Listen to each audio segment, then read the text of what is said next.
0909-888-9939 or 0912-222-2939 to drop your own opinion on some of the stories that will be reeling out this morning. And we have about 5 newspapers. This morning we have the Vanguard, the Nigerian Tribune, the Punch newspaper, the Nation, and of course the Guardian newspaper. And I tell you, each of these newspapers is loaded this morning with stories. Taking the first story from the Guardian newspaper this beautiful Wednesday morning, and it talks about the late elder statesman. I mean, comrade, why would you and I were having a conversation on the program yesterday? I saw the news flash on the TV, but because of our time, we couldn't address, and I needed to confirm if that was true or not before I broke the news. Now, but this morning, I think it's no longer news now. It is a known fact. I've been confirmed that late Edwin Clark, the Ijaw leader and elder statesman, passed on yesterday at the age of 97. And looking at the paper this morning, Edwin Clark, a life of struggles, statesmanship, agitation for true federalism. Tinubu, Obasanjo, Atiku, Obi, governors lead tributes to Ijaw leader. What better tribute can a man get? I mean, a life of struggles, statesmanship, a life of struggles, agitation for true federalism. I love the way the Guardian analyzed it on the front page. A life of struggles, statesmanship, agitation for true federalism. We'll talk about that in the course of the program. And moving away from that, FG launches nationwide crackdown on miracle centers. I'm sure you're wondering what miracle centers are. We spoke about these miracle centers last week. When you talk about miracle centers, don't think they are churches or religious centers. They are centers where examination wonders happen. I'm sure you have an idea of where they call miracle centers now. Now, FG is launching crackdown, nationwide crackdown on these miracle centers. Lagos Assembly is in the news this morning. Lagos Assembly denies Tinubu's involvement in crisis. Niger Delta Group warns against disruption of peace in region. Concerns over critical mineral safety, rising vulnerability, illegal mining. Another one says, Defense Headquarters confirms rehabilitation, reintegration of 789 ex-terrorists.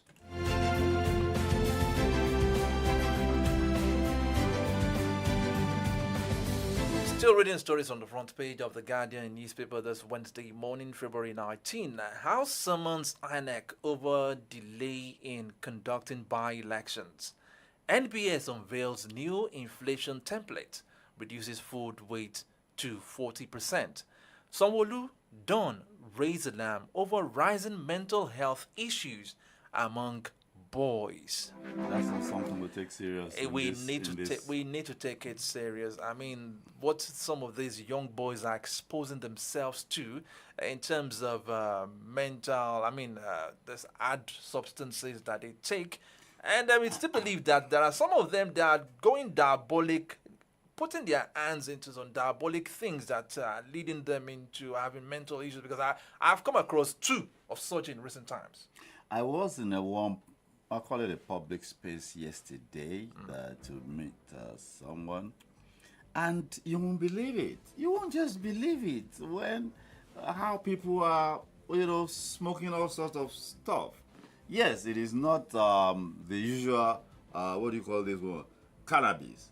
But there are other stuff. They have a lot of other stuff. I actually asked one girl, and I said, well, what is this that you're smoking? She said, I think she said loud or something. There's even, that one you mentioned now, it has its sweet version, like a candy version that they just lick. Because I had to move away. I think the thing was, choking me. To buttress what you said, there was a particular party I attended last December, and after the day, because it was a cousin of mine that invited me, so we slept over at the venue too. The following morning, where the cleaners were packing the dirt, and I was expecting to see maybe cans of bottles, drinks and everything. But to my surprise, I saw large empty bottles of syrup. This kind of small syrups. Ooh, that's And it's when I picked one of them and I saw codeine, it looked like cough syrup, but I saw a large quantity yeah, of such bottles, empty bottles. I was like, yeah. were they distributing drugs at this party? It gets them high. I think they have a few other things they add to it. All right, we'll talk about that when the time comes. Let's look at other newspaper we have this morning. We have the Vanguard newspaper. The biggest story says special report: high electricity costs choking teaching hospitals to death. Page 14 has that story, and Is it only teaching hospitals? well, that's what Or they put choking in. Nigerians? Choking Nigerians. Well, choking everybody. Now, Edwin Clark, 1927 to 2025, his last words: "Don't give up on making Nigeria better." Family. Those were the last words of late elder statesman Edwin Clark, who passed away yesterday. Boko Haram, US to audit aid funds to Nigeria. NDDC group warns organizers to desist from protests. Fears grow over Pope's health as Vatican cancels upcoming events. Page 8 of the Vanguard newspaper has that story.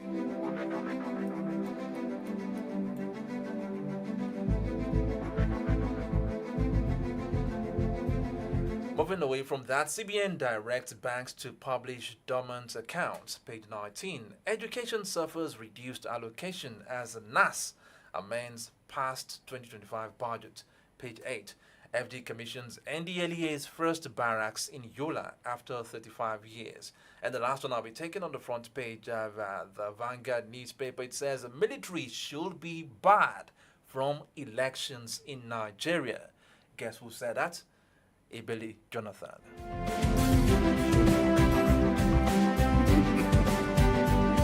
He said what? The Billy Jonathan should know. He should know. Oh yeah. Okay. How the military was deployed. Yeah. Okay. Let's leave it at that. Looking at the Nigerian Tribune newspaper this morning, let me take you from that Ebele Jonathan. If you ask who is Ebele Jonathan, that is Goodluck Ebele Jonathan, Dr. Yeah. Goodluck Ebele Jonathan, former president of the Federal Republic of Nigeria, and is in the news here. Jonathan kicks against the deployment of military personnel for elections, and Ryder says only police, INEC, should manage future elections. Obi says integrity of election determined by leadership in charge. The day, I think those presidential elections, they held presidential elections first, then for bandwagon, what they call bandwagon effect.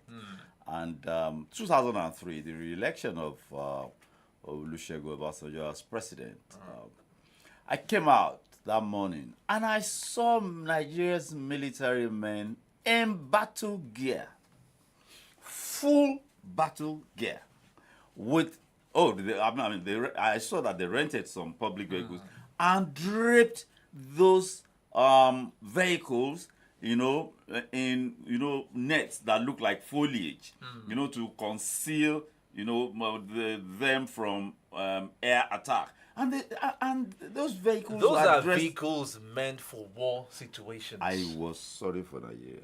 Those are vehicles meant for war situations. Oh yeah, it was war. It was war. That election was war.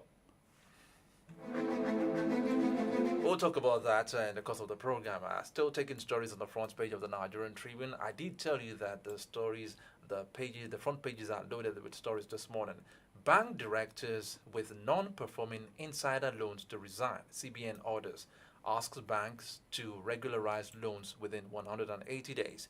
Edwin Clark, 25 May 1927 to 17 February 2025. Tinubu, Obasanjo, Jonathan, Atiku, governors, others pay tributes.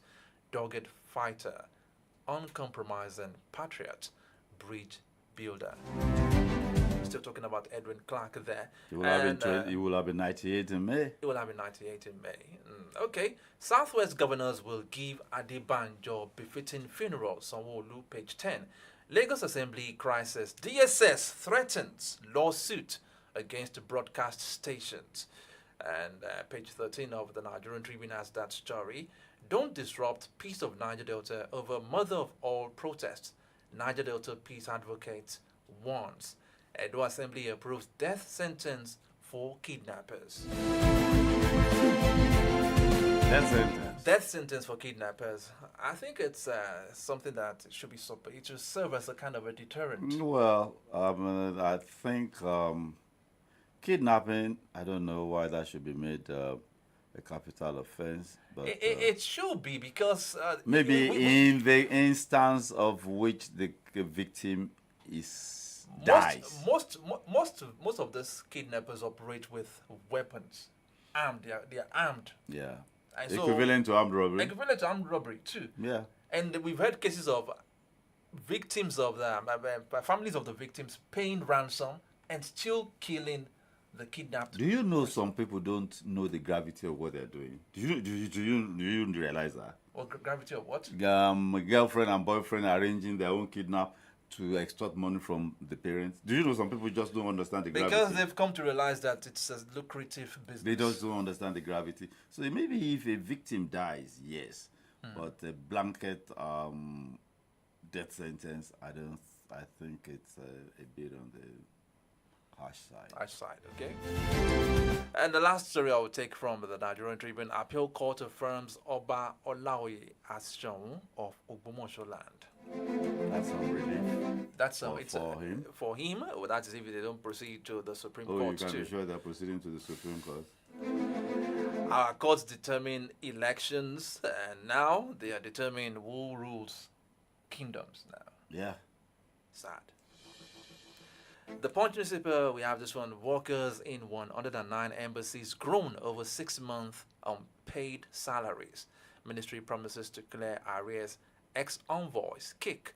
Another one, we have this one. Dangote's wealth rises to $24 billion after refineries operations. That is expected, actually. And I think it's number 90 something globally now. Globally now. It's expected. I mean, That's it's expected. that's huge. Huge, very huge. Inflation drop. Experts demand lower interest rates. Tinubu, Obasanjo, others mourn as Edwin Clark dies at 97.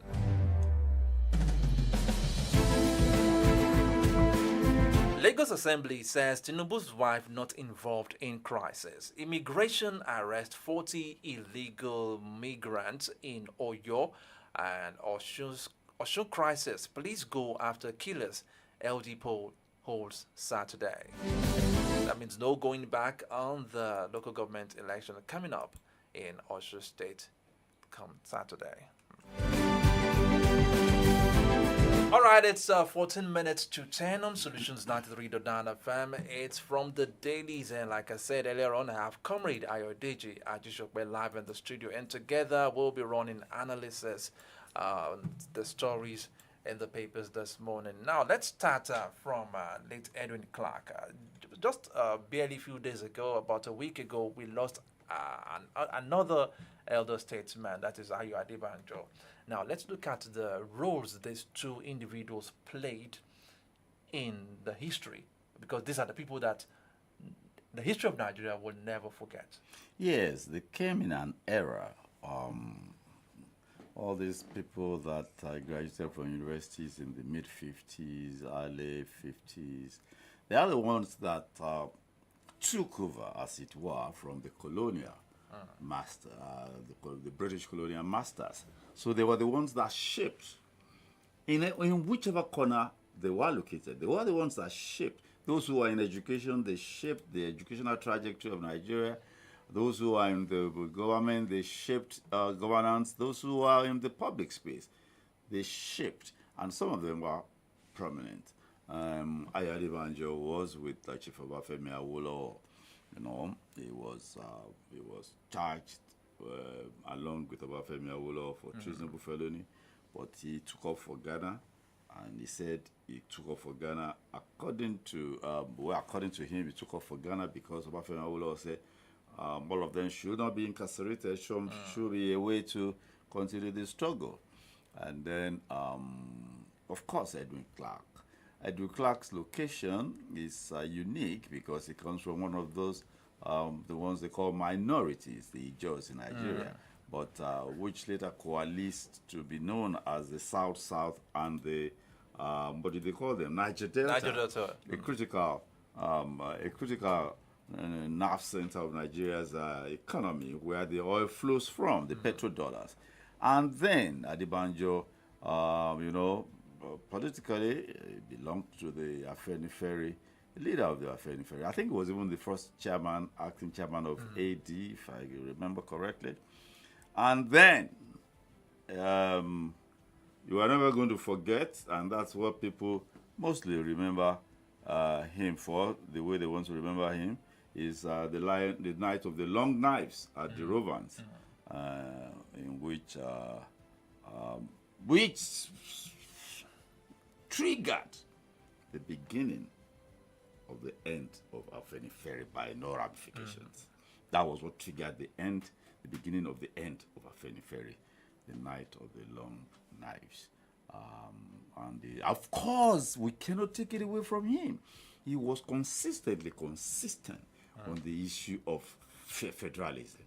Yes. And that the only way we can get it right is to go back to the negotiated arrangements. Nigeria was negotiated.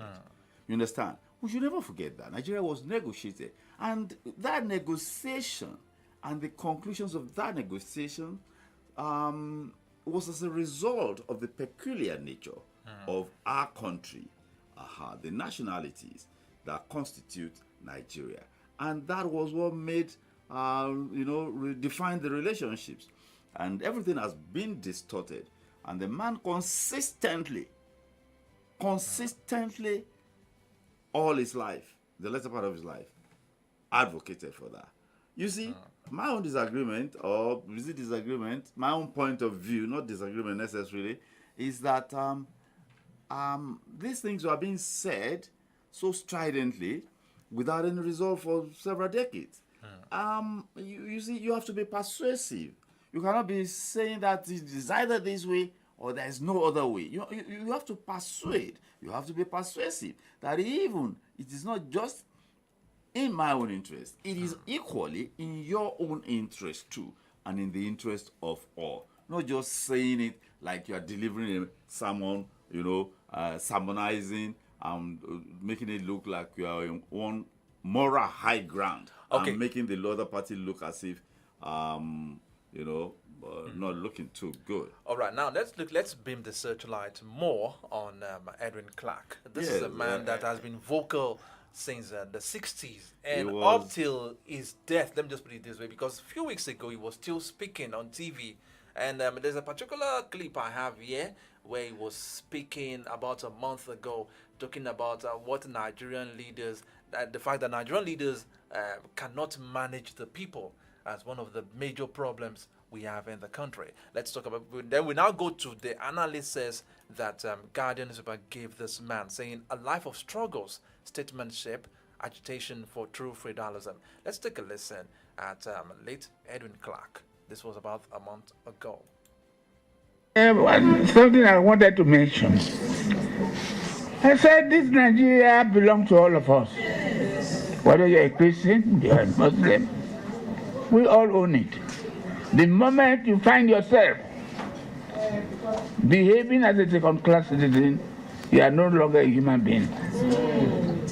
This is what we fought for South Africa. And no one, whether you Mr. President, you are head of state, has a right to treat anybody as a superior being than other Nigerians. Whether it's your daughter, whether it's your son, this country belongs to all of us, and we are equal citizens. 3 days ago, I remember, I appeared on the television, and one of the issues I raised was that our presidents, they do not know how to manage crowds, how to manage people. And I gave quite a number. And I asked Mr. President, Nigeria belongs to all of us. When you were campaigning to be Mr. President, you said, we are all citizens. We are all your subjects. We will do this, you will do this. But today, what is happening? For 8 years, our last president, Buhari, decided to be employing his own people, whether educated, whether they have the merit or not. But today, the situation has not changed. This country does not belong to a group of persons. And when Lord Lugard was amalgamating the two protectorates, he did not, I repeat, he did not say, Northerners, you are superior, or Southerners, you are superior. You are all equal. So, Late Edwin Clark there. This was like a month ago when he made this statement. Now, this was a man that spoke till his death. Now, I want to ask you a question. Will you say that Edwin Clark, despite all the years of struggle and all these years of agitation for true federalism, he died a fulfilled man? Did he die seeing Nigeria in a state where he wanted Nigeria to be? Well, certainly not. He couldn't have died a fulfilled Nigerian, operating in the public space. He was a Federal Commissioner for Information under General Yakubu Gowon. That was an era of when things still worked as they were organized to work. You see, I recall that then the bureaucracy was in charge of governance. You understand? The permanent secretary, if the memo went out and the permanent secretary wrote a memo to the minister and said, this is not part of the development plan, it's not in sync, because there were development plans and rolling plans. So everything government ministers or federal commissioners wanted to do had to be in sync. That was the end of the... but things changed later, that the bureaucracy itself became totally compromised. But you see, his own era, when he was in the public space, as it were, governance, things still worked. What was the salary of ministers? He couldn't have earned 2,000 naira. They couldn't have earned as a minister. The posts were not as juicy as they No, are now. they couldn't have earned more than 2,000 naira as minister. How much was a permanent secretary earning? How much? Level 17, I remember how much my father had as a level 17 officer. It wasn't up to 2,000 naira. So, but things were in order. You understand? You will get a car loan. And then you will still get a car maintenance allowance. You are paying back the car loan, yet you are still getting a car maintenance allowance. I remember when my mom got about 6,000 something, and then she probably bought a car for 4,000, a Toyota Corona. She still had, and then you will still get car maintenance allowance. You understand? So level 7, even level 7, nurses, yes, I remember nurses. When my sister went to nursing school, they were paying them. So they were as students, they were paying them as students, nursing students. So this was a time order was still, and then things had not gone haywire. There was still order, and then society. Don't forget the role of parenting in this regard. So things were still, but you see, when trouble came, number one, they were creating states in order to meet, the yearnings of minorities. They created states for them, rivers, cross river. I'm talking about South Side now, to allay their fears and then to make them. But federalism, is that even in the interest of federalism when you now have states that cannot survive on their own? You understand? How many states can survive? Then they will now go to Abuja and meet and share money rather than contributing to a central.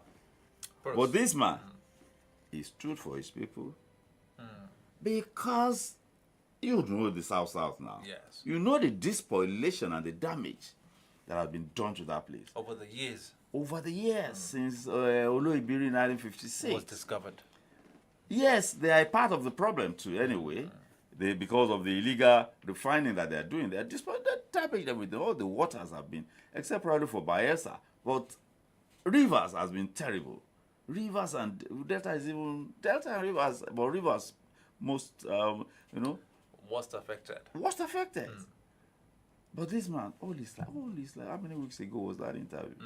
He was on his feet, fighting for his people. The federalism that we have now is a warped federalism. I call it inverted federalism. Things that are supposed to flow like this, they are flowing the other way. I mean, we should be contributing. You understand? But now we're sharing. We're only sharing and sharing. And trouble came. The trouble was already on the horizon, but trouble came and became very visible when the governors went to Supreme Court and said, let's share the money. There should be no reserves. And they shared all the money. And they were now taking money from income. They were now paying for subsidy from income. But actually, Nigeria today. That's so. And then, people say they're going to get, restructuring through the back door. But even the Supreme Court judgment that gives the local government autonomy, they are unable to implement it. Political consideration above what is right. The president is thinking of political because he needs the governors. And if he takes local governments away from the governors will hit him back when the election is coming. You understand? So it is political consideration above the interest. That's what Evelyn Clark said. These people, you made promises. You are not fulfilling them. Fulfilling them, yes. Why? You went to Supreme Court. What do they call it? The autonomy, so that people will get governance. You understand? Governance. And months after now, yet to be implemented. They cannot implement it because they're telling the president came out at the point and said, look, I don't want to take the local governments from you through confession. He had to assure the governors because the governors are going to hit him back because the governors are the ones in charge of the states. So he has to take it easy on that. You know? So I keep asking, in whose interest? All right, comrade, because of our time. But he has done his bit. 10 o'clock. Yeah, he has left his mark. Yeah. Look at the way Guardian captioned it. I love the way it has been captured. A life of struggle, statesmanship. Agitation for true freedom. Not one issue of corruption or whatever. No dent at all. No dent at all. All right, it's a minute past 10 on from the Daily's Solutions 93.9 FM. Let's look at another story. Lagos Assembly is in the news this morning. Lagos Assembly says Tinubu's wife not involved in crisis. And we're talking about Obasa, Obasa, and the role he's playing now. That was yesterday. I asked you on the program yesterday, I said, Obasa is not the first speaker in that house to be ever impeached. We've had speakers all over the country being impeached, but this one is taking extra dimension. It is having a lot of tentacles now. Something must be behind Obasa. There is a big masquerade. It has been speculated that there is a big masquerade who is giving Obasa the courage to go ahead and do what he's doing at the moment. And people are saying that because I want to talk about the speaker now, the new speaker, that is Mojisola Miranda. Looking at what played out on Monday, she was in tears, shedding tears and everything. And some people are suggesting that, is this woman strong enough? Will she not be intimidated and forced to throw in the towel in the long run? We must first of all understand the configuration, the power configuration in Lagos. Lagos is totally different from all the other states in Nigeria. There is the Godfather who put a structure in place. And I can tell you that structure is deep-seated and deep-rooted and runs efficiently as prescribed. Now, Obasa, for almost 10 years, was speaker. Of course, it is the Godfather that determined always who got what. but, distributed accordingly. Now, the current governor is from Lagos Central. The speaker, Obasa, from East.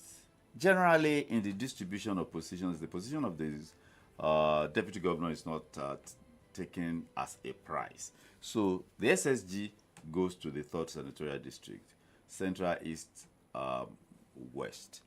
So Obasa is from the East. Miranda is from the Central, Apapa. With the governor. Yeah, the governor is from the Lagos Island. Apapa, she is from Apapa. But I can tell you that the removal of Obasa came actually from the house itself. Okay. The guy was just, if you look at Obasa, he has some rough edges.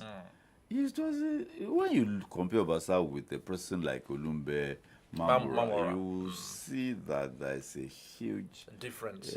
difference. And Mamora is a more refined, more being refined individual. gentleman, and even the appearance of Obasa, And look at his utterances. Some of the utterances he made while the governor was presenting the budget. Very rude and reckless, and it's unexpected of people in high public office.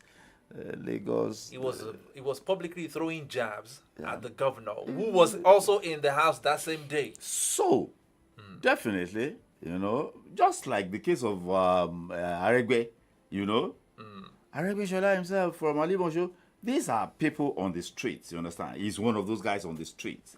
He's one of the foot soldiers that became a general. So, and he knew that he has the ears of the Godfather, and especially the Godfather's wife, just like the chief of staff. If not for the president's wife, the chief of staff would have long been dismissed from office. The chief of staff's wife and the first lady are buddies. So that's what. So now, it is the members of the Lagos State of Assembly that got rid of Obasa. Obasa was just riding roughshod over them. They got tired of him and they got rid of him. And in order not to upset the balance in the house, not the balance in the Lagos configuration, they said, Miranda, you, deputy speaker, move into that space. And then Abuja, I think the GAC was not fully aware nor involved in what happened. The governor, of course, was not involved. He wouldn't dare do that. But the governor supported what happened in view of what has transpired between. In Lagos State, the governor and the speaker had never been on the same page. Ambode and this guy, but they were never on the same page. Yeah. But of course, Ambode has been a bureaucrat all his life, and he knows how to manage a situation like that. And of course, I'm a finance person at that. So, when all of this happened, they went to Abuja. And they said, look, get somebody. Now, this is not the issue. Get somebody, the distribution. Miranda and the governor are from the same central district. Get somebody from the east to replace, to replace Obasa, and let Miranda revert to our deputy. So, the GAC met and told the people, leaders from the East Senatorial District, go and bring a candidate from the East District to replace Obasa. And they met and came back and told guys, no, we don't have anybody we are bringing. Let Miranda continue the tenure of the East. So they already agreed to Obasa, Miranda, yes, the speaker. They told the East District, go and bring a candidate to replace Miranda. And they went and met and they said, no, we don't have anybody. Let the move and continue and end the tenure of the East, their tenure. They were okay with it. So, and there's nothing that is going to happen in that place. The woman will run. The woman had already, according to the woman had already written a resignation letter. Because as on Monday, when I was watching the live event at the house, when the DSS barricade about the invaded, has been said that DSS invaded the house. You can never trust the security people. I mean, I saw her visibly shedding tears. Yeah, because, high office. Even at the point when other members of the house had a vote of confidence for her. Yeah. She was in tears. Yeah. And I felt sorry, and I guess probably some Nigerians were looking at it, is this woman strong enough to, because she became too emotional. Well, did the National Security Advisor not get emotional by saying Canada can go to hell? And that's a man. That's a retired police officer and all of that. So, you see, when you're in the... I mean, it was live. It was not planned. It was not, if anything was spontaneous, you will be touched. You will be touched. People, anything could have happened. There could have been a stray bullet. Anything could have happened in that place. You understand? People carrying firearms and people are engaging them physically. Anything could have happened. You understand? And people were ready to stake everything in Lagos against the establishment. You should know that people who do that are ready. Before we leave this particular issue, anything. if truly Mudashiru Obasa, the impeached speaker, is the one orchestrating this chaos in the House, can't there be any warrant of arrest issued? He's not orchestrating anything. Look, the security people, DSS, were invited. But for me, they were invited to come and provide security, just like we said yesterday. Well, Obasa has been saying that he remains the speaker. He can No matter what is happening in the He House. can't say anything. And he's been saying that he will go back to the House to He resume. can't say anything. Why didn't he go back there yesterday? Or yesterday that he promised? Why didn't he go back there? He doesn't have the support of the people. And the people are saying, President Commander-in-Chief, we are sorry, but this is our position. You understand?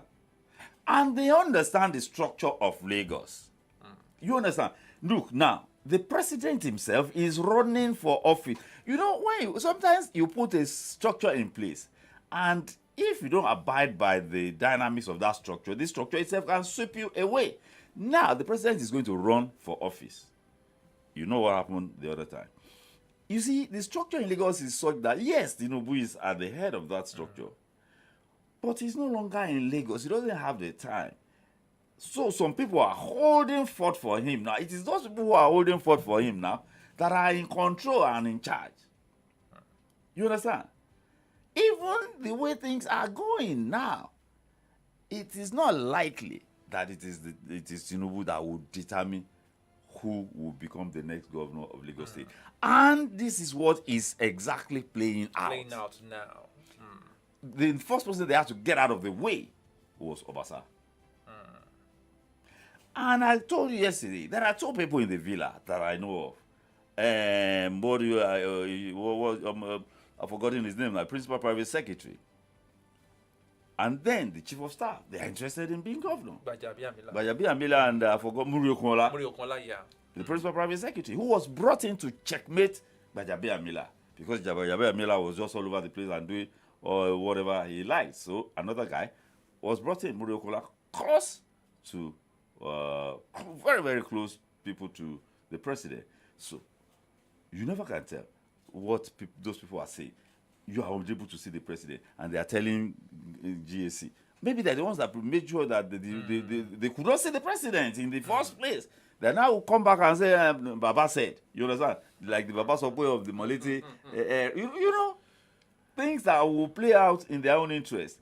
So, and then maybe the president and his wife now, they are, staying away. But Lagos will continue to go on. You understand? That's the dangerous part now. And the president himself needs Lagos. And these people are the ones holding the structure. And they say, this is what we want. You recall that in the days of, what do you call him? Fashola. That it wasn't as if the guy was becoming popular by on his own steam. And that was going to come to competition. And they were thinking of ditching him. And at the Lagos people say, this is the man we want. And I think the man was advised that this is the one the people want to. So he had no choice. And they had to bring somebody that was going to rubbish him.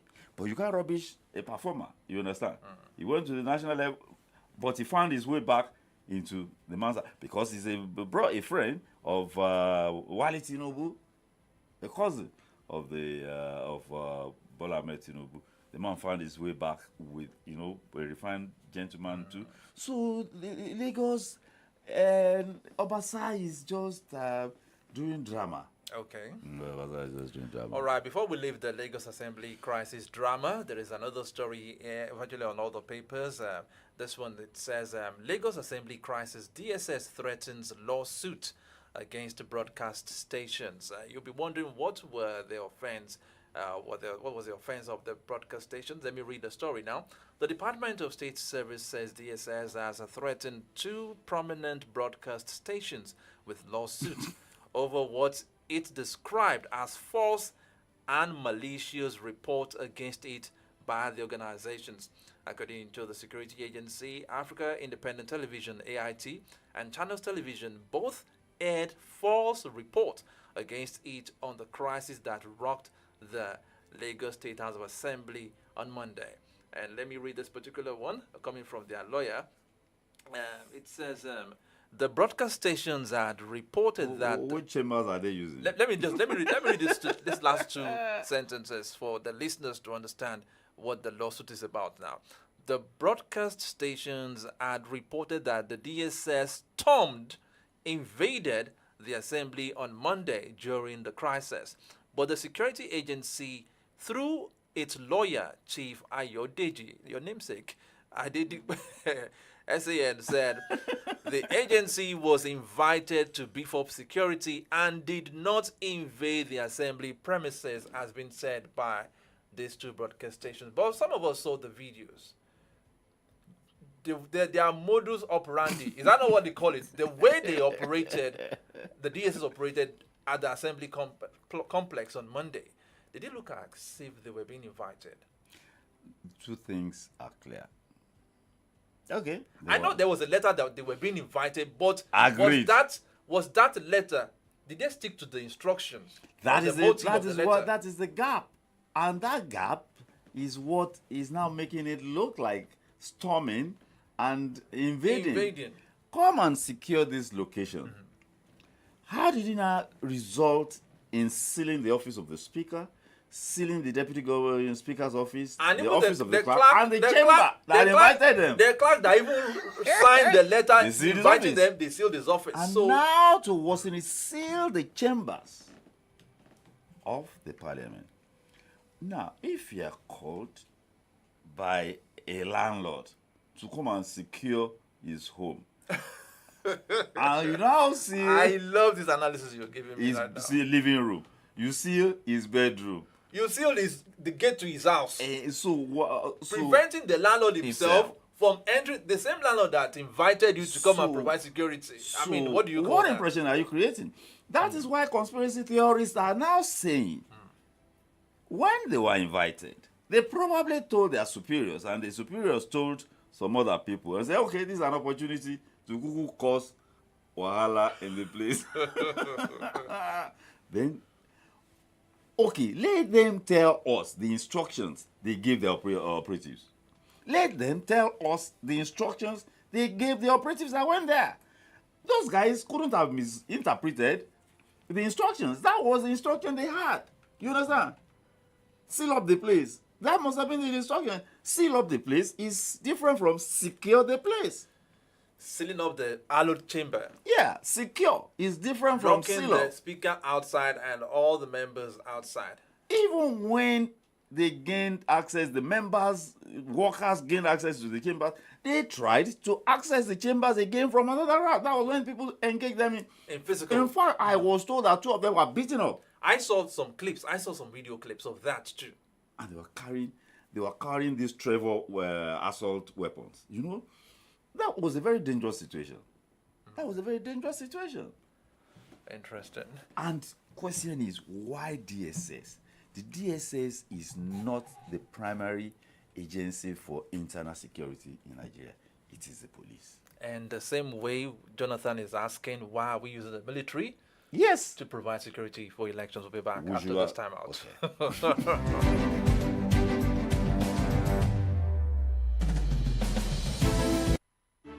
Here is a place full of comfort, so beautiful with serene environment, good ambience for relaxation, complimentary breakfast, free internet service, and 24 hours electricity supply with maximum security guaranteed. No doubt about it. This is heaven on earth. This is Channel 8. Visit us at number 9 Babijo Street off Ladoke Akintola Street, Ikolaba, Bodija, Ibadan, Oyo State. Telephone 0909 5180 592 or 0802 3099 414. Email info@channel8.com.ng. Website www.channel8.com.ng. Channel 8 Premium Hotel. Hospitality redefined.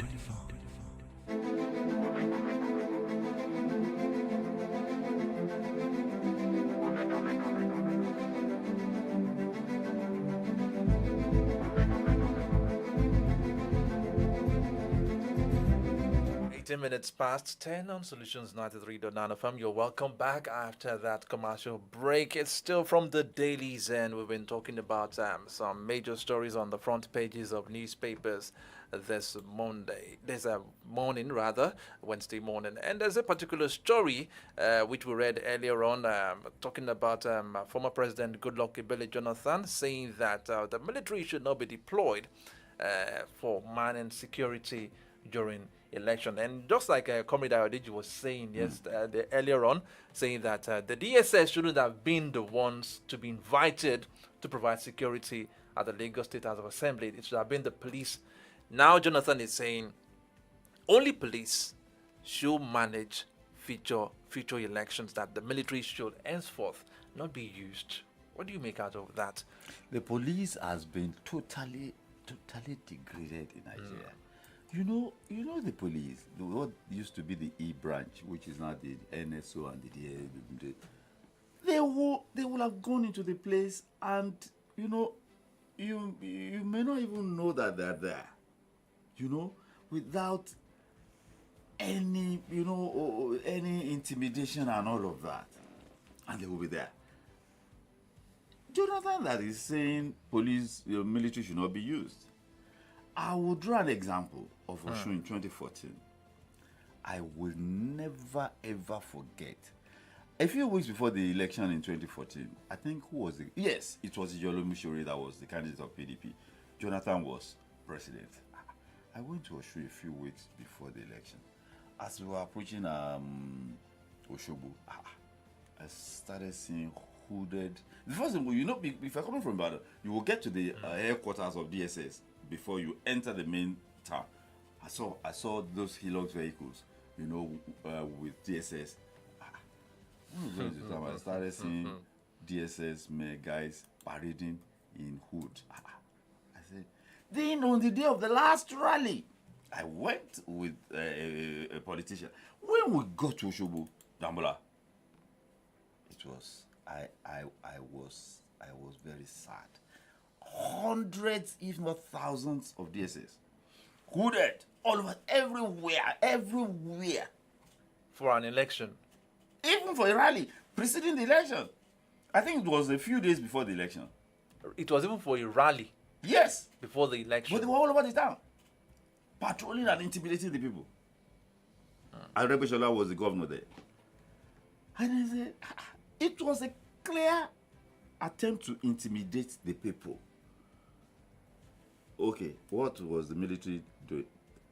It should be to intimidate the people too. I drew your attention to the re-election of Obasanjo in 2003.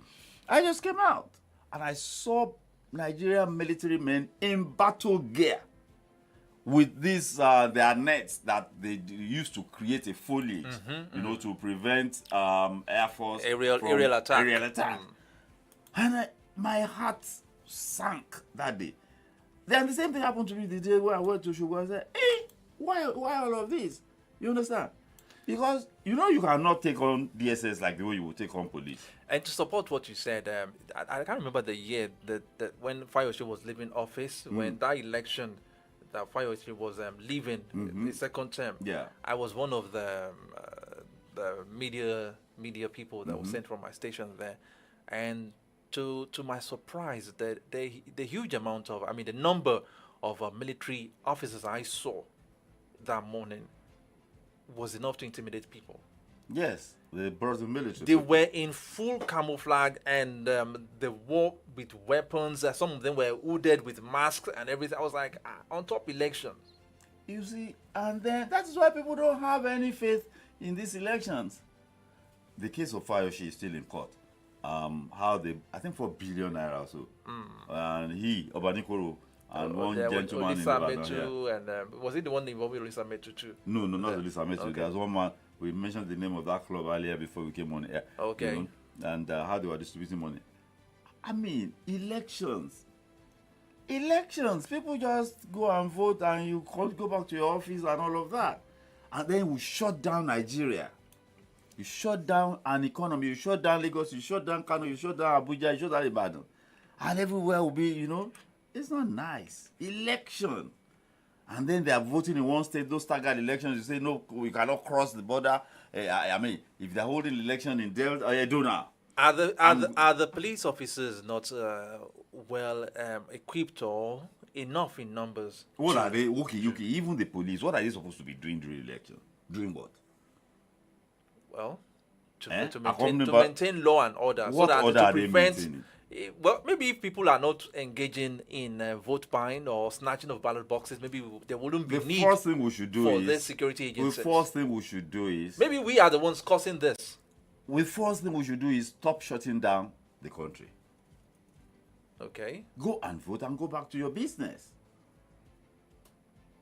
Why should we shut down the nation for an election? Why? What for? That's why I'm still coming back to the fact, maybe because of what we do.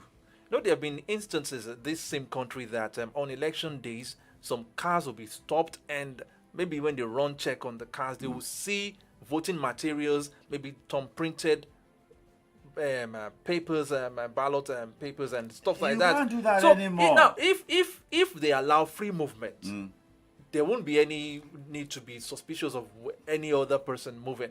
Yes, but even this Tom Prison you are saying. That's why I it's say not- maybe it's not because of our possible activities anymore. that is making them to give us these stringent conditions during elections. If technology, a little more of technology is introduced to our elections.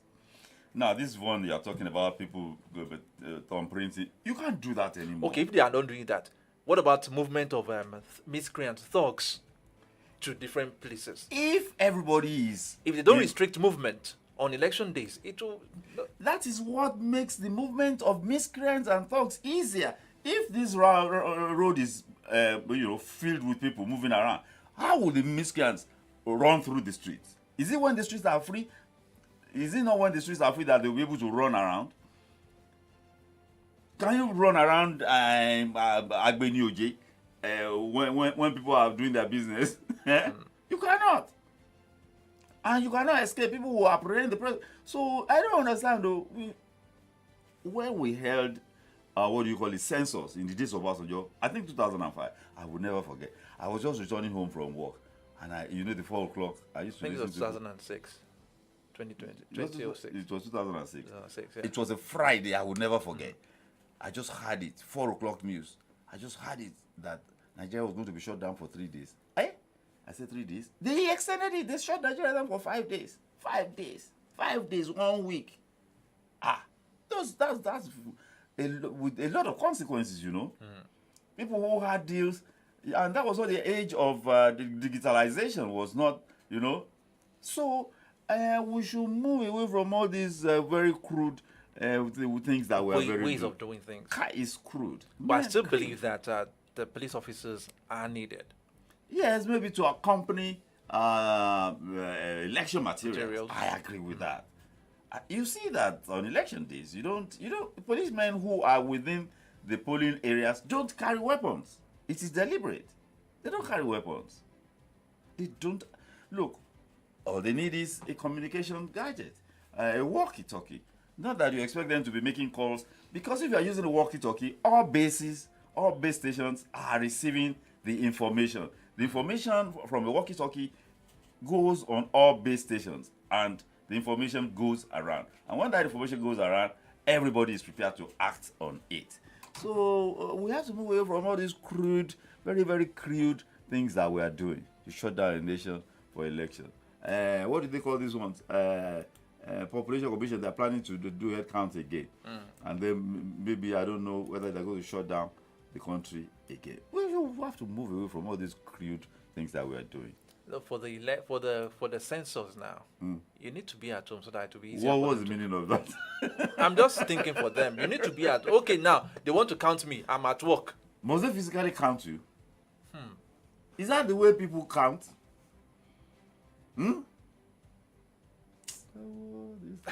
Comrade, our time is fast spent on the program. Thank you very much for being a part of the program this morning. Thank you very much. All right, wishing you a very wonderful day. And you too, my dear brother. That's the wrap for today. We will be back again tomorrow morning for a fresh edition of From the Dailies on Solutions 93.9 FM. My name is Adi Damala Lafenwa. Let's go out there and make it our winning Wednesday. Good morning once again.